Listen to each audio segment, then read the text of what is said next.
बिस्मिल्लाहिर्रहमानिर्रहीम। अस्सलाम वालेकुम बच्चे। आज हम लोग स्टार्ट करने वाले हैं न्यू टॉपिक जो कि है गैस्ट्रोइंटेस्टिनल मेडिसन का। ठीक है, गैस्ट्रोएंटेरोलॉजी। और इसके अंदर बच्चे आपका जो दो हिस्सों में मतलब ये चैप्टर डिवाइड होगा। एक में हम लोग एक पूरे लेक्चर में हम लोग स्टडी करेंगे इन्फ्लेमेटरी बाउल डिजीज, और दूसरे लेक्चर में बच्चे हम लोग स्टडी करेंगे जीआईटी की इन्वेस्टिगेशन। साथ ही साथ हम लोग सिर्फ देखेंगे गर्ड का ट्रीटमेंट और पेप्टिक अल्सर डिजीज का ट्रीटमेंट। इसके अलावा आपका इरिटेबल बाउल सिंड्रोम देखेंगे और एक्यूट अपर गैस्ट्रोइंटेस्टाइनल ब्लीडिंग देखेंगे जो कि नॉन वेरिशियल ओरिजिन की हो। जो वेरिसिस की मैनेजमेंट है बच्चे वो हम लोग लिवर में देखेंगे। लेकिन एक बात यहाँ पे मैं बिल्कुल क्लियर कट बताता चलूं कि स्टमक का कैंसर, स्टमक का जो आपकी डिजीज है पेप्टिक अल्सर डिजीज, इसके अलावा एसोफेगस का जो गर्ड है और एसोफेजियल कैंसर, मैं उनको उनकी डिटेल बिल्कुल भी मेडिसिन के कॉन्टेक्स्ट में यहाँ पे डिस्कस नहीं करने वाला, क्योंकि सर्जरी में उसके ऊपर ऑलरेडी लेक्चर्स हो चुके हैं। तो मैं आप लोगों को जो सर्जरी के लेक्चर के लिंक्स हैं वो मेडिसिन के ग्रुप में प्रोवाइड कर दूंगा। जो सिम्टोमेटोलॉजी मैंने वहां बताई है वही सब की सिर्फ यहाँ पे भी है। हम लोग सिर्फ मेडिसिनल ट्रीटमेंट जो उनका डिफर कर रहा है वो हम लोग यहाँ पे स्टडी करेंगे। ठीक हो गया? आप लोगों ने अपनी जो चीजें पढ़नी है, ये मेरी आप लोगों को सिंसियर मशवरा है बच्चे, मॉड्यूलर स्टडी कीजिए। अगर आपने कोई चीज बेस्ट वे में मेडिसिन से पढ़ ली है तो फिर आप उसकी सर्जरी में सिर्फ सर्जिकल मैनेजमेंट पढ़िए। वहां पे सर्जरी की बुक खोल के दोबारा साइन एंड सिम्टम्स पढ़ने की कतन कोई जरूरत नहीं है। You are just destroying your time. ठीक है, तो इस चीज को देखें कि ओवरलैपिंग टॉपिक्स को आप लोग रिपीटेड वे में दोबारा दोबारा ना पढ़ें। सबसे पहली बच्चे जो यहाँ पे मैं आपको बात बताना चाहता हूँ कि जो सबसे पहली इन्वेस्टिगेशन होती है यूजुअली वो होता है आपका प्लेन एक्सरे। ठीक है, जो प्लेन एक्सरे होता है खास तौर पे इंटेस्टिनल ऑब्स्ट्रक्शन के केसेस के अंदर प्लेन एक्सरे हम लोग करवाते हैं इंटेस्टिनल ऑब्स्ट्रक्शन में एयर फ्लूइड लेवल्स देखने के लिए, ये इंडिकेटेड होता है। इसके अलावा जो प्लेन एक्सरे होता है, जो प्लेन रेडियोग्राफ होता है, वो एयर अंडर डायफ्राम देखने के लिए भी काम आता है। दूसरी इन्वेस्टिगेशन जो बच्चे हम लोग जीआईटी में कॉमनली यूज करते हैं, ये आपके सामने दिया हुआ है पिक्चर के अंदर। They are basically barium contrast studies.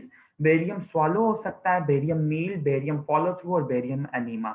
सबसे पहले आप लोग ये याद रखें कि एसोफेगस को अगर हमने देखना है तो सिर्फ बेरियम स्वालो करवाते हैं। ठीक है, यानी बंदे को बेरियम मील देते हैं पेशेंट को, वो उसको पीता है। बेरियम मील नहीं, बेरियम का जो भी मतलब सॉल्यूशन है वो देते हैं, वो पीता है। तो बेरियम जैसे ही वो स्वालो करता है तो उसके थोड़ी ही देर बाद इमीडिएटली हम लोग उसके फिल्म ले लेते हैं रेडियोग्राफ की, ये देखने के लिए कि जब तक वो एसोफेगस से गुजर रहा है तो एसोफेगस में कोई पैथोलॉजी तो नहीं सामने आई बेरियम स्वालो के थ्रू। फिर दूसरी इन्वेस्टिगेशन है आपकी बेरियम मील, जो कि इसने स्वालो के साथ ही कंबाइन करके लिखा, और बेरियम मील बेसिकली स्टमक की पैथोलॉजीज को देखने के लिए यूज होता है। उसके बाद आता है बच्चे बेरियम फॉलो थ्रू, जो कि आपकी इंटेस्टाइन्स को देखने के लिए यूज होता है, प्राइमरली स्मॉल बाउल की डिजीजेस को देखने के लिए। और जो बेरियम एनीमा होता है वो लार्ज इंटेस्टाइन और रेक्टम की डिजीजेस को देखने के लिए यूज होता है। इनकी इंडिकेशंस आपके सामने मेंशन्ड हैं। जो जो डिजीजेस के नाम है वो हम साथ साथ पढ़ते भी रहेंगे, लेकिन जो इनमें कैरेक्टरिस्टिक डिजीजेस हैं जिनके ये इंपॉर्टेंट यूजेस बनती हैं वो मैं यहाँ पे हाईलाइट कर देता हूँ। बेरियम स्वालो और मील जो होता है वो बहुत यूजफुल होता है। नॉन आयनिक कंट्रास्ट हम लोग यूज करते हैं, फिर उसमें बेरियम नहीं होता। ठीक है, परफोरेशन या फिस्टुला को देखने के लिए। उसके बाद बेरियम फॉलो थ्रू बच्चे हम लोग यूज करते हैं क्रोहन्स डिजीज के असेसमेंट के लिए। ये अच्छा एक आप कह लें इनिशियल इन्वेस्टिगेशन के तौर पे काम आता है। अच्छा, बेरियम एनीमा जो है बच्चे वो डायवर्टिकुलर डिजीजेस में, स्ट्रक्चर्स में और मेगाकोलोन तीनों में बहुत अच्छा इसका यूजेज है। ठीक है, और बच्चे लिमिटेशंस अगर आप लोग नहीं भी करते तो they are going to work, लेकिन यूजेज इनके कम से कम पता होने चाहिए। एमसीक्यू में काम आते हैं, एमसीक्यूज में भी काम आते हैं। और बच्चे फॉर एग्जांपल अल्लाह ना करे कभी कोई इन्वेस्टिगेशन बंदे को भूल रही हो कि इस जगह पे कौन सी इन्वेस्टिगेशन अच्छी है, तो आपको ये वाली इन्वेस्टिगेशन पढ़ के फायदा होगा। अच्छा, उसके बाद बच्चे देखें कि अल्ट्रासाउंड के अंदर आपको अल्ट्रासाउंड के यूजेस तो खैर बेतहाशा है ना, लेकिन सबसे ज्यादा कॉमनली जो मैं कहूंगा तो एब्डोमिनल मैसेस, एब्डोमिनल एब्सेसिस, और इसके अलावा गॉल स्टोन्स देखने के लिए बहुत ही अच्छी इन्वेस्टिगेशन है अल्ट्रासाउंड एब्डोमिन। ठीक है, जो कंप्यूटर टोमोग्राफी है that is usually used for liver की असेसमेंट के लिए और पैंक्रियाटाइटिस को देखने के लिए, ये बहुत कॉमनली यूज की जाती है। इसके अलावा जनरली ट्यूमर स्टेजिंग के लिए कंप्यूटर टोमोग्राफी यूज की जाती है। एमआरआई जो है बच्चे that is usually used for fistulae देखने के लिए, खास तौर पे जो सॉफ्ट टिश्यूज की स्टडी है, जैसे क्रोहन डिजीज के फिस्टुले हैं उसके लिए बहुत अच्छी है। इसके अलावा मैग्नेटिक रेजोनेंस कोलेंजियोपेंक्लोटोग्राफी बहुत अच्छी इन्वेस्टिगेशन है आपके सारे के सारे एक्स्ट्रा बिलियरी ऑपरेटर्स को देखने के लिए। इसके अलावा कंप्यूटर टोमोग्राफी के साथ अगर पॉजिट्रॉन एमिशन टोमोग्राफी को आप यूज करें तो बॉडी के अंदर जो कैंसर मेटास्टेटिक फॉर्म में फैलते हैं उनको देखने के लिए यूज की जाती है। बच्चे दोबारा मैंने आपके लिए ये वाली इमेज निकाली है, यहाँ पे देख सकते हैं आप लोग की जो इमेजिंग स्टडीज में दिखा रहा है कि फेरेंजियल पाउच को ऑब्जर्व करने के लिए हमने बेरियम फॉलो यूज किया है। फिर आप देखें बेरियम फॉलो जो है वो अच्छे तरीके से यहाँ पे स्मॉल इंटेस्टाइन के अंदर डाइवर्टिकुला देखने के लिए यूज हो रहा है, और सी नंबर फिगर के अंदर आपके बेरियम एनीमा से हम लोग लार्ज इंटेस्टाइन के डाइवर्टिकुला देख रहे हैं। फिर बच्चे इस फिगर में देखिएगा ये अल्ट्रासाउंड के थ्रू जो हम लोग एग्जामिनेशन करते हैं, तो इस केस में बच्चे गॉल स्टोन हम देख रहे हैं फिगर ए में। फिगर बी के अंदर आप लोग देखें तो जो सीटी स्कैन है ये यूज हो रहा है पैंक्रियाटिक टेल को और सिस्टिक जो सॉलिड मैसेज है उनको देखने के लिए। फिगर सी के अंदर बच्चे पेल्विक एमआरआई दिखाया हुआ है जिसके अंदर क्रोहन्स डिजीज हम लोग देखना चाह रहे हैं, और फिगर डी जो है इसके अंदर हम लोग पूरी बॉडी में डिफ्यूज मेटास्टेसिस देखना चाह रहे हैं। ओके बच्चे, नेक्स्ट आप ये देखें कि अपर जीआईटी की एंडोस्कोपी जो है वो क्यों परफॉर्म की जाती है, उसकी इंडिकेशंस क्या हैं। या आपके प्रॉफ का ओपी का वाइवा का क्वेश्चन आ सकता है, ठीक है।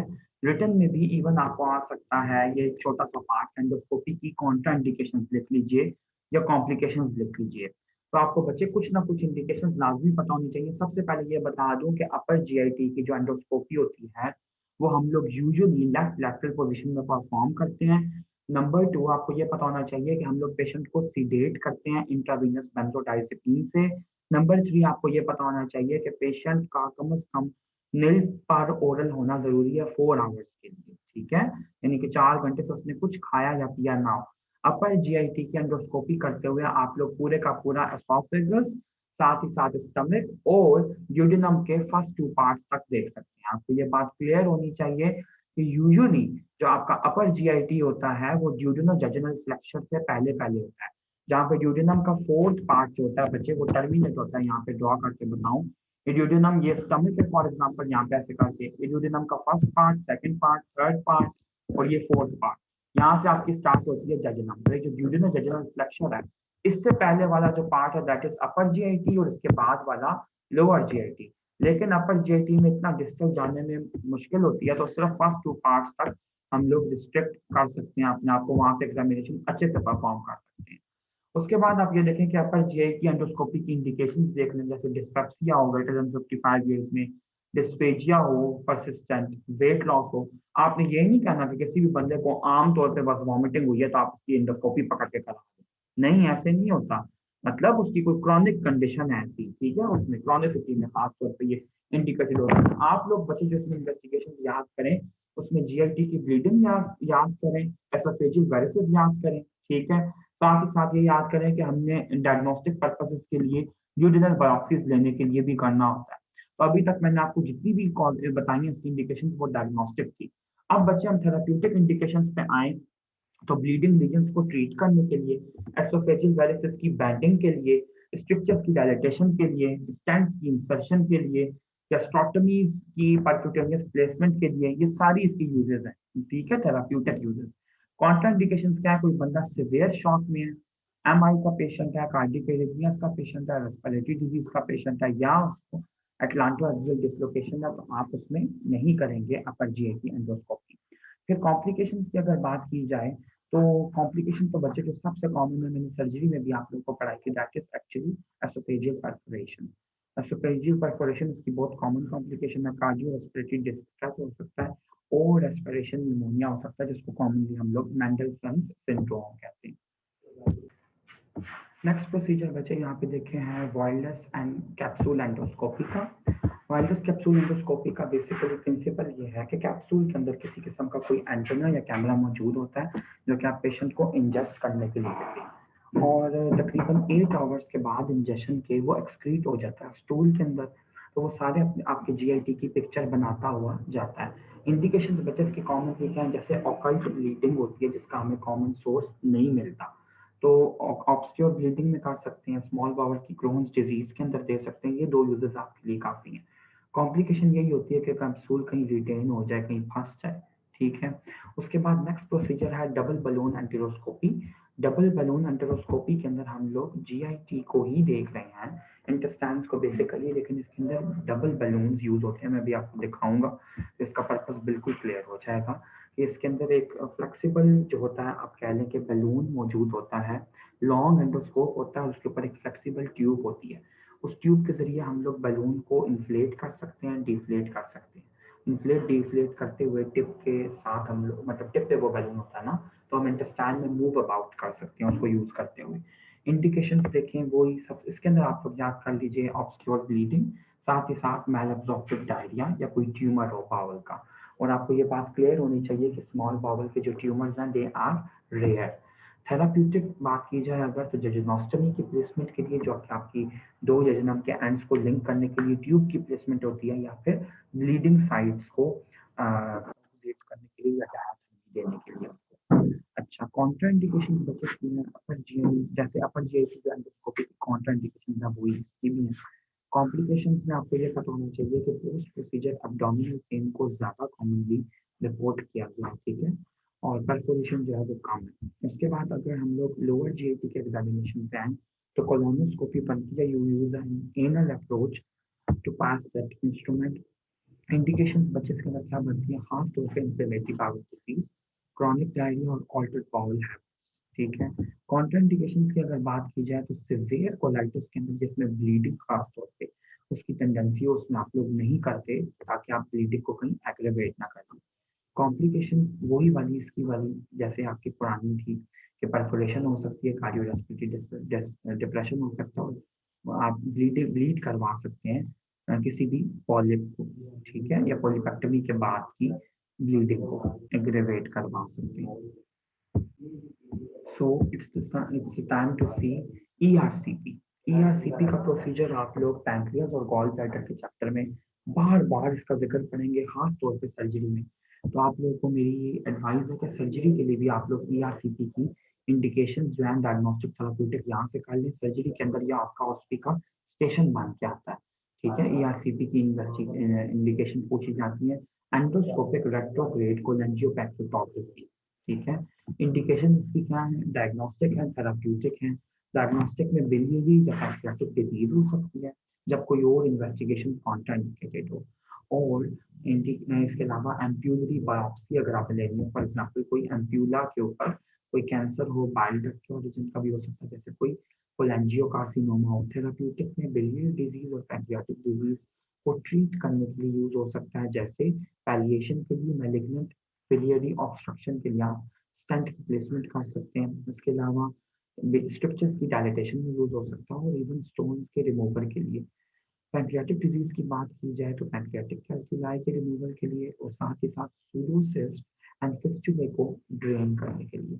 कॉम्प्लिकेशन बच्चे कॉन्ट्राइंडिकेशन इसकी वो ही है, कार्डियोपल्मोनरी कोमोर्बिडिटी है, या कोएगुलोपैथी है, जिसके अंदर ब्लीडिंग डायथीसिस हो सकता है, या आप ये कह लें कि ब्लीडिंग टेंडेंसी ज्यादा है। कॉम्प्लिकेशन की बात की जाए, तो जनरली तो वही है जो इसकी अपर एंडोस्कोपी की होती है, ठीक है। और स्पेसिफिक अगर बात की जाए, तो बिलियरी डिजीज और पैंक्रियाटिक डिजीज से रिलेटेड हो सकती हैं। You don't need to learn them. So it's the time to see endoscope. This is बच्चे actually your upper GIT के लिए जो यूज होता है आपका इंस्ट्रूमेंट, अपर जीआई का एंडोस्कोप, ठीक है, अपर जीआई को देखने के लिए। और बच्चे दूसरी फिगर के अंदर आपके पास सारे सारे जो पार्ट्स हैं वो लेबल्ड हैं, यू कैन सी देम। मुश्किल यह है कि आपसे पार्ट्स पूछे जाएं, ठीक है, लेकिन पिक्चर के अंदर ऑलरेडी आपसे रुकावट आ जाता है। कोई अगर आपने इंपॉर्टेंट पार्ट्स देखने हैं, तो जो इनके एंड्स हैं आपको तो वो देख लीजिए, और ये देख लीजिए जो दरमियान वाला पॉइंट है, जो कि आपके वीडियो स्विचेस हैं और जो वैल्व्स हैं, कम से कम ये देख लीजिए। उसके बाद बच्चे ये देखेंगे है आपका डबल बैलून एंटीरोस्कोपी के लिए ऑपरेटर, जो कि इसके अंदर डबल बैलून्स मौजूद हैं, और ये डबल बैलून एंटीरोस्कोपी इन सीचू में आपको दिखा रहा हूँ ये कैसे होती है। उसके बाद बच्चे ये पूरी की पूरी पिक्चर रिप्रेजेंट कर रही है आपका कैप्सूल, वायरलेस कैप्सूल की एंडोस्कोपी, इसकी डिफरेंट प्रेपरेशन दिखाई हुई है, और साथ ही साथ ये कैप्सूल की इंसाइचू पिक्चर है, जैसे ऐसे होता है। ओके बच्चे, ये देखें कि ये आपकी जीआईटी के फंक्शन को टेस्ट करने के लिए डिफरेंट टेस्ट हैं। आगे चैप्टर के अंदर ये इतनी डिटेल में नहीं मेंशन, जितने यहाँ पे लिखे हुए हैं, तो एक टेस्ट यहाँ पे समझ लीजिए। सबसे पहले है एब्जॉर्प्टिव टेस्ट, जिसके अंदर हम लोग लैक्टोज और बाइल एसिड्स को असेस करने के लिए देखेंगे। तो टेस्ट है लैक्टोज की हाइड्रोजन ब्रेथ टेस्ट। बेसिकली बच्चे जो लोग लैक्टोज इनटॉलरेंट होते हैं तो वो हाइड्रोजन गैस और डिफरेंट गैसेस को प्रोड्यूस करते हैं। जो अनडाइजेस्टेड शुगर होती है ना लैक्टोज की, वो बेसिकली मैनिफेस्ट होती है in the form of different gases. और ये बच्चे एक नॉन इन्वेसिव टेस्ट है और बहुत अच्छा टेस्ट है जिसके थ्रू हम आइडेंटिफाई कर सकते हैं लैक्टोज इंटॉलरेंट पेशेंट्स को। नंबर 2 के ऊपर बायोलिसिस के लिए आपका है सी कैट टेस्ट, ठीक है, जिसको हम SEHCAT टेस्ट भी कहते हैं। और इसका प्रिंसिपल क्या है? Isotopic quantification of 7 whole day body detection of oral dose of selenium labelled homopolytaurine. आपको पता है कि टॉरिन और जो आपका ग्लाइसिन होता है, ये दोनों बेसिकली बाइल एसिड्स के, बाइल सॉल्ट्स के कंपोनेंट्स होते हैं। तो सी कैट टेस्ट के अंदर आपको यही वाली बात यहाँ पे डायग्नोस्टिकली प्रूव होती है। बच्चे सी कैट टेस्ट जो है, it is basically the gold standard test of bile acid malabsorption. जिन लोगों के अंदर बाइल एसिड की मेल मैल अब्जॉर्प्शन होती है तो उनका सी कैट जो होता है वो सारा स्टूल में पास हो जाता है। तो जिन लोगों में बाइल एसिड्स की या बाइल सॉल्ट की मैल अब्जॉर्प्शन नहीं होगी, चाहिए कि उनके अंदर कम से कम 15% से ज़्यादा रिटेन रहे, जैसे कि आपकी इस फिगर में भी ये शो किया हुआ है, ठीक है। तो 15% से ज़्यादा रिटेन रहता है बॉडी में तो नॉर्मल है, क्योंकि इसका मतलब है नॉर्मली बच्चे हम करते हैं, पेशेंट को हम लोग एक कैप्सूल देते हैं जिसमें सी कैट इंक्लूडेड होता है, सेलेनियम 75, और वो उसको इंजेस्ट करता है। फिर वो इंजेक्शन के बाद डाइजेस्ट होकर एब्जॉर्ब हो जाता है। तो जिन लोगों में मैल एब्जॉर्प्टिव सिंड्रोम्स होंगे उनमें एब्जॉर्ब नहीं होगा, उनमें एक्सक्रीट हो जाएगा। तो बॉडी के अंदर रिटेंशन अगर 5% से कम है तो दैट्स कंसिडर्ड एबनॉर्मल। दूसरा बच्चे आपका है सीरम 7 अल्फा हाइड्रोक्सी कोलेस्टीनोन, ठीक है। ये एक एंजाइम है जो कि बाइल एसिड्स के सिंथेसिस के लिए यूज होता है। अगर इस एंजाइम का लेवल जो है वो आपकी बॉडी के अंदर कम है तो इसका मतलब है कि इसकी जो डिस्ट्रक्शन है वो आपको, एक चीज को प्लीज काइंडली यहाँ पे करेक्ट कर लीजिएगा कि सीरम 7 अल्फा हाइड्रोक्सी कोलेस्टीनोन जो है नॉट एन एंजाइम। ये बेसिकली सी कैट से ही रिलेटेड है और इंटरमीडिएट मेटाबॉलिक प्रोडक्ट है बाइल एसिड के सिंथेटिक पाथवे का। तो अगर इसके लेवल्स एलिवेटेड होते हैं, इट मीन्स बंदे को बाइल एसिड का डायरिया हो रहा है। उसके बाद आपका पैंक्रियाटिक एक्सोक्राइन फंक्शन चेक करने के लिए दो तरह के टेस्ट, पैंक्रियोलॉरल टेस्ट, ठीक है, और दूसरा फीकल इलास्टेट।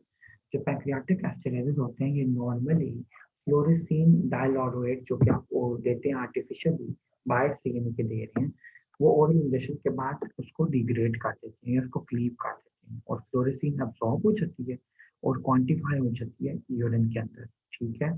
तो जिन लोगों के अंदर भी तो जिन लोगों में बचे पैंक्रियाटिक एक्सोक्राइन इनसफिशिएंसी होगी वो एंजाइम्स को सिक्रेट नहीं कर सकेंगे। जब एंजाइम भी सिक्रेट नहीं होंगे तो पैक्रोलॉरल की डाइजेशन नहीं होगी। जब वो डाइजेशन नहीं होगी तो आपको सिर्फ स्टूल में मिलेगा, यूरिन में उसका क्वांटिफिकेशन का रिजल्ट नहीं मिलेगा।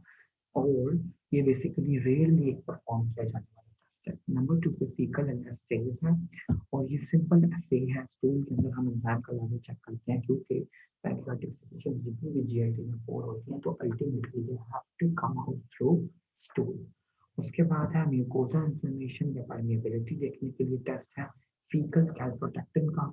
It's a very very widely used test GIT की पैथोलॉजीज में, खास तौर पे इन्फ्लेमेटरी बाउल डिजीज के अंदर, क्रोहन्स और अल्सरेटिव कोलाइटिस के अंदर इसको इंडिकेट किया जाता है। बहुत अच्छा नॉन स्पेसिफिक मेजर है इन्फ्लेमेशन का ये, ठीक है।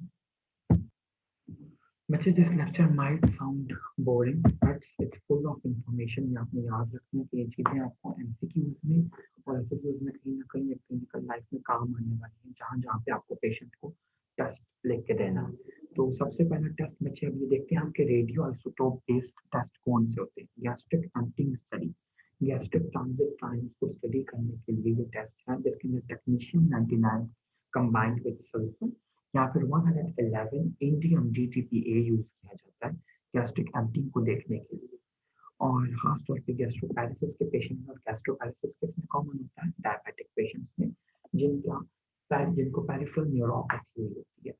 सो इनकी डिटेल्स में जाने की कतई जरूरत नहीं है, सिर्फ आप उनको इतना आपके लेवल पे अभी ये जरूरी है।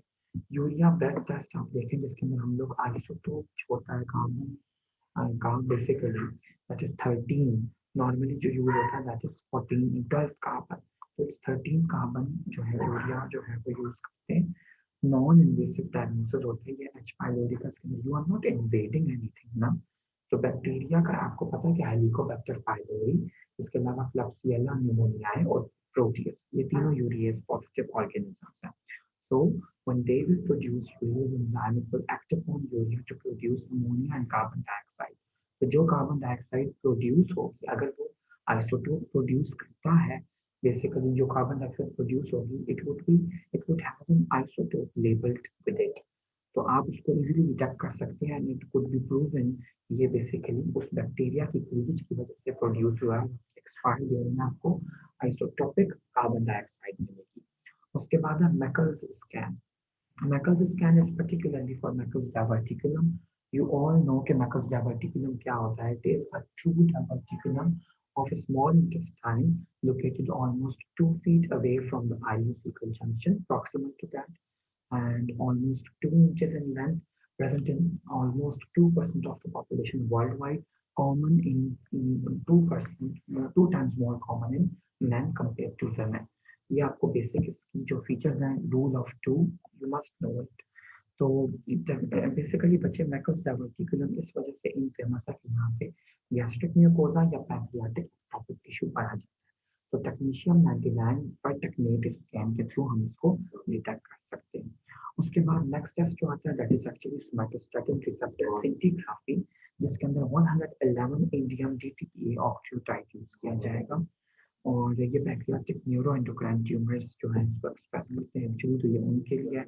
और पॉजिट्रॉन इमिशन टोमोग्राफी में आप दो चीजें यूज करते हैं। सर्जरी में भी आप लोग बार बार पढ़ेंगे 18 फ्लोरो डीऑक्सीग्लूकोज यूज होता है स्टेजिंग कैंसर, कैंसर की स्टेज के लिए। और जो 68 गैलियम लेबल्ड सोमैटोस्टैटिन ये ज्यादा सेंसिटिव और स्पेसिफिक है न्यूरो एंडोक्राइन ट्यूमर्स के लिए। लेकिन जो नॉन एंडोक्राइन ट्यूमर्स हैं वहाँ पे आप लोग 18 फ्लोरो डीऑक्सीग्लूकोज यूज करेंगे। अब आप ये देखें कि जितने भी कैंसर आपको मिलते हैं, चाहे वो गैस्ट्रिक कार्सिनोमा है, चाहे वो एसोफेजियल कार्सिनोमा है, चाहे वो हिपैटोसेलुलर कार्सिनोमा है, अगर आपने उनकी पॉजिट्रॉन इमिशन टोमोग्राफी करवानी है, so you are going to use this